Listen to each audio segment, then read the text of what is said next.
안녕하세요. HLB 장마감 브리핑입니다. 많은 분들이 금요일에 이 차트가 너무 안 좋은 것을 보시고 좀 이제 떠날 준비를 하시는 것들을 제가 알게 되었는데요. 좀 아이러니하게도 다음 날에는 이렇게 고가 5% 상승을 했습니다. HLB 과연 이제 투자자 매동은 어떻게 됐는지 한번 보도록 하겠습니다. 종목별 투자자를 보면은 개인들은 양봉이 뜨는 날 떠나는 걸 알 수 있고, 그 반대로 이제 개인이 팔았다면 누군가 샀겠죠. 그래서 외국인 기관이 매수를 들어온 걸 알 수 있습니다. 그래서 그 음봉이 계속 나오는 동안, 하락하는 동안에는 개인들은 계속 사고, 양봉이 나오면은 팔고, 그런 패턴이 계속해서 지속적으로 반복적으로 이루어지고 있습니다. 그리고 외국인은 그 포지션이 반대고요. 오늘 같은 경우에는 시장도 같이 상승을 했습니다.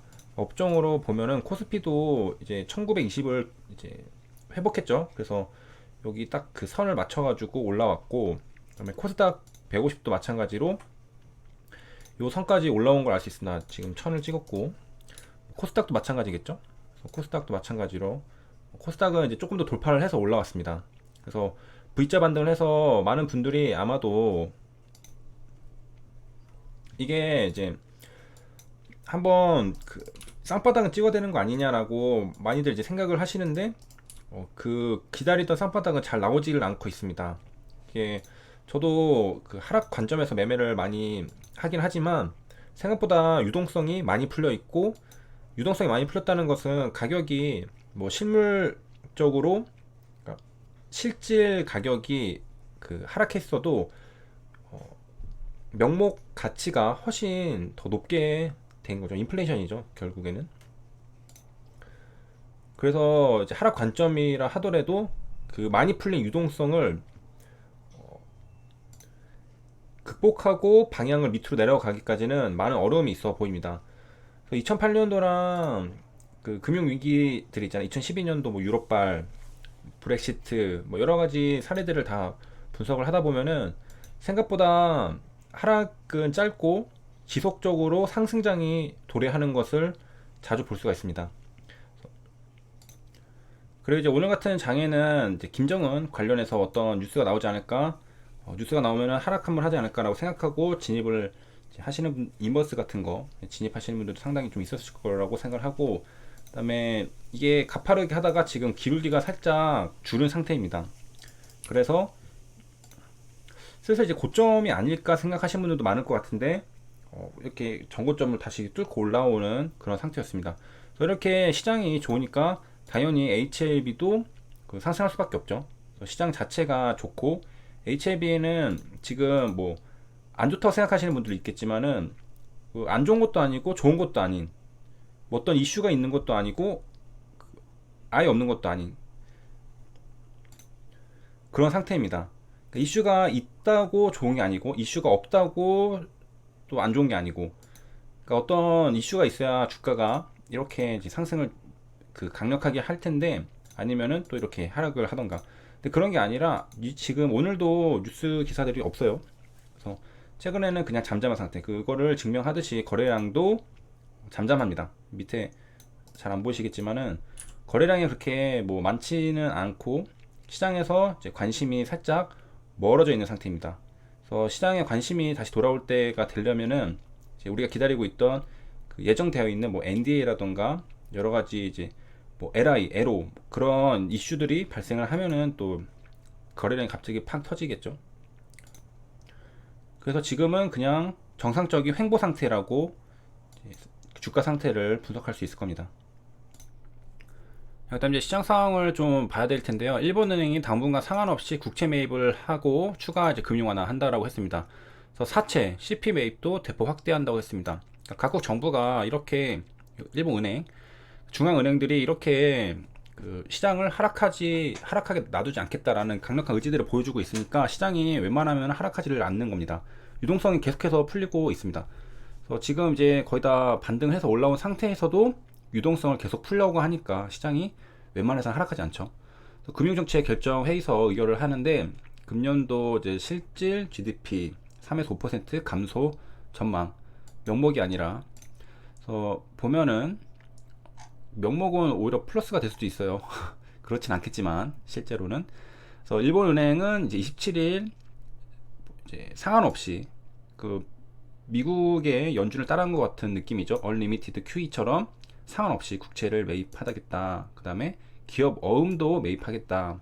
유동성을 공급하겠다라는, 또 당분간 장기 국채 그리고 단기 국채 모두 적극적으로 매입한다라고 했습니다. 일반적으로 이제 QE를 하게 될 경우에는 장기 국채를 이제 사게 되잖아요. 그런데 여기서는 이제 뭐 단기 국채며 다 사겠다라고 연간 80조 엔을 목표로 탄력적으로 국채를 매입한다고 했으나 이날 발표문에서는 매입 한도를 삭제했습니다라고 했습니다. 그래서 일본은 기존에 이제 하던 거를 아예 제한 없애버렸습니다. 이거는 이제 국채고요. 이 밑에 CP랑 사채는 한도를 확대해서 약 20조 엔, 한국 돈으로 200조죠. 200조 원. 그래서 잔고를 상한으로 매입을 실시한다고 했습니다. 이거 왜 일본은행이 매입을 할까요? 일반 시중은행이나 시중 뭐 투자자들이 매입하지 않으려고 해서 유동성이 지금 좀 위험해 보이니까 일본은행이 직접 매수를 하겠다라는 거죠. 그래서 합계가 이제 7조였는데 3배 수준으로 확대를 했다고 합니다. 그 유동성도 기존의 이제 한도의 3배니까 유동성도 3배 정도라고 단순 계산을 해볼 수 있겠습니다. 그래서 이제 추가 매입 한도가 이제 늘어나고 이것도 늘어나고, 그래서 중액 매입은 올해 9월까지 계속해서 뭐 연준도 그렇고 일본도 그렇고 한국도 그렇고 다 돈풀기로 지금 경제를 살리려고 노력을 하고 있습니다. 그 다음은 이제 개인 관련해서인데요. 이제 소상공인, 자영업자, 중소기업들이 지금 위기에 처하고 있다고 합니다. 그래서 일자리도 없어지고 사업도 안 되고, 왜냐 소비가 위축이 됐기 때문에 뭐 음식점들 보면은 사람들이 안 가잖아요. 그래서 채무 상환을 하지 못해서 법원 문을 두드린다라고 합니다. 그래서 신청 현황, 의미 그런 것들을 본다고 하는데, 이 그래프를 보면은 이거는 대법원 법원 통계 월보에서 나온 건데, 대법원에서 누가 이제 파산 신청을 하는 그런 통계들을 모아놓은 거죠. 연간 법인 파산 신청 건수를 보면은 2018년에는 800건이었는데 2020년은 이거 아직 예상이네요. 그래서 1000건이 넘는다라고 보고 있습니다. 2018년, 19년, 20년 법인 파산 건수는 지속적으로 상승 추세에 있습니다. 어떤 이유인지 모르겠지만 아마도 이제 미중 무역 전쟁 등으로 글로벌 경기 불확실성도 커지고 일본 수출 규제 그런 거랑 뭐 여러 가지 모든 게 다 종합적으로 있겠죠. 그래서 최근 5년간 이제 1에서 3월 누적 법인 파산 신청 건수입니다. 밑에 거는. 그래서 3월까지입니다. 요거는 연간이었고, 여기 보면은 1에서 3월에는 이제 143, 2017년에는 163, 2018년에는 180에서 계속 증가를 하고 있습니다. 이거는 뭐 법인이 더 많아져서 그렇게 파산하는 게 더 커지는 걸 수도 있고, 실제로 비율적으로 파산 건수가 더 높아지는 걸 수도 있고, 이거는 다른 데이터도 하나 더 같이 봐야 되겠죠. 그래서 최근 이제 1월에서 3월 보니까 252건, 26% 증가를 했습니다. 그래서 143에서 252니까 대략 한 2배 정도 2016년 대비 증가를 했습니다. 그래서 이제 뭐 먹고 살 돈도 없는 회생이라뇨 해가지고 회생을 포기하겠다, 이런 게 얘기가 나오고 있는데, 한 사례를 들어줬는데 이제 김 씨라는 분이 있어요. 월 평균은 150만 원을 벌고 이 중에 75만 원을 채권자들에게 분배하면서 60개월이면 대략 한 5년을 동안 갚는 걸로 했는데 26개월을 채웠어요. 그래서 채웠는데 이번에 하루에 단 한 건의 매출을 올리지 못하면서 폐업 신고를 했다고 합니다. 그러니까 이제 수입이 없게 된 거죠. 그래서 이게 지금 폐업 신고를 한 상태라고 합니다. 그래서 수입이 없겠죠, 그러면. 그래서 회생 신청이 이제 안 되고 파산으로 가게 된 겁니다. 어떻게 뭐 수입이 없으니까 지금 갚을 수도 없고, 그래서 회생 신청을 포기하고 파산 신청을 바로 하는 사례가 늘고 있다고 합니다. 그리고 신청을 해도 탈락을 하는 경우가 있고, 그리고 지금 1에서 3월달 통계가 나온 건데, 이 파산이라는 건 경기 침체의 후행적 성격을 띈다고 합니다. 그래서 더 많아질 가능성이 있다라고 지금 분석을 하고 있고요. 그리고 이제 파산 신청 보니까 그 채권자들이 동의를 하지 않아서 파산 승인조차 못 받는 사람들도 있다라고 하고 있네요.